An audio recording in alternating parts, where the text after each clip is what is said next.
கேப்டனுக்கு பண்ணது மாதிரி ஒரு அசைக்க முடியாத பாட்டு நான் வந்து என்னுடைய அண்ணன் பையனுக்கு நான் பண்ணணும்னு காத்திருக்கேன். காரணம் அப்படி தான் ஒரு உறவு முறையாக தான் இந்த மேடை ரொம்ப அழகாக இருக்குது. இந்த தொடர்ந்து இந்த கிராமிய பாடல்கள் இப்போ சொல்லும்போது ரியோ பேசின போது கூட சொன்னாங்க, பருத்தி வீரன் பாடல்கள் எல்லா பாட்டும் நான் தான் எழுதினேன். அதுக்கான பிதாமகனாக உட்காந்துருக்கார் யுவன் சார். அப்படி ஒரு பாட்டு மறுபடியும் நினைவுபடுத்துவதற்காக கிராமியத்தை சொல்வதற்கான ஒரு களத்தை அமைச்சு கொடுத்த இயக்குனர், இசையமைப்பாளர் 2 பேர்த்துக்குமே இந்த இடத்துல நன்றி சொல்கிறேன். தயாரிப்பாளர் ஒரு அற்புதமான தயாரிப்பாளர். ஒட்டுமொத்த திரையுலகமும் சேர்ந்து தயாரிப்பாளருக்கு நன்றி சொல்ல வேண்டியிருக்கிறது.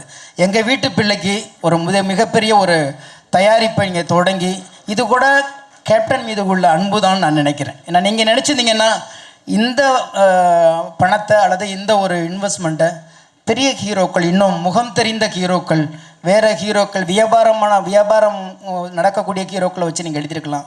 ஆனால் வந்து நம்ம சண்முக பாண்டியனை வச்சு எடுக்கிறதுக்கான காரணமும் கேப்டன் உள்ள பாசம்தான் நான் நினைக்கிறேன். அதுவாக தான் உண்மையாக இருக்கும்னு நினைக்கிறேன். ரெண்டாவது, ரொம்ப மகிழ்ச்சி. எப்போதுமே பொறாமப்படுவோம், சினிமாவில் பார்த்தா ஒரு சில நண்பர்களை பார்த்து தான் பொறாமப்படுவோம். எல்லாரும் சொன்னது மாதிரி எப்படி சரசாருக்கு வயசே ஆக மாட்டேங்குன்னு தெரில. ஒவ்வொரு முறையும் இங்கே கெட்ட போட்டே அவரை வயசானவராக காமிக்க வேண்டியதாக இருக்குது. ஏன்னா அவர் இருந்து அந்த பக்கப்பலமாக தம்பியோடு நின்று இங்கே வந்து ஒரு பெரிய களம் விளையாண்டுருக்காரு.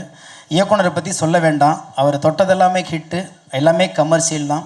அந்த கமர்ஷியலில் நானும் ஒரு ஓரமாக இருக்கேன் அப்படிங்கிறது ரொம்ப மகிழ்ச்சியாக இருக்குது.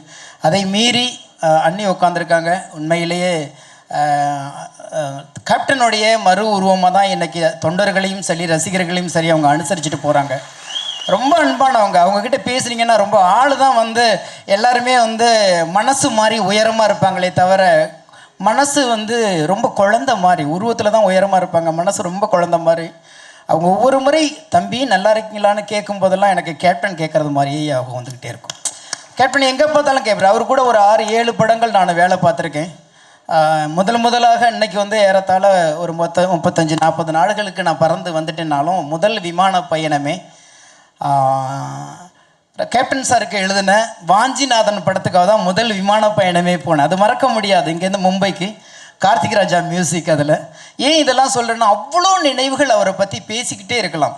அதனால் திரையுலகத்தினுடைய செல்லை பிள்ளையாகவும் திரையுலகத்துடைய மூத்த அண்ணனுடைய மகனாகவும் நாங்கள் எப்போதுமே உங்களை பார்த்துக்கிட்டே இருக்கோம்.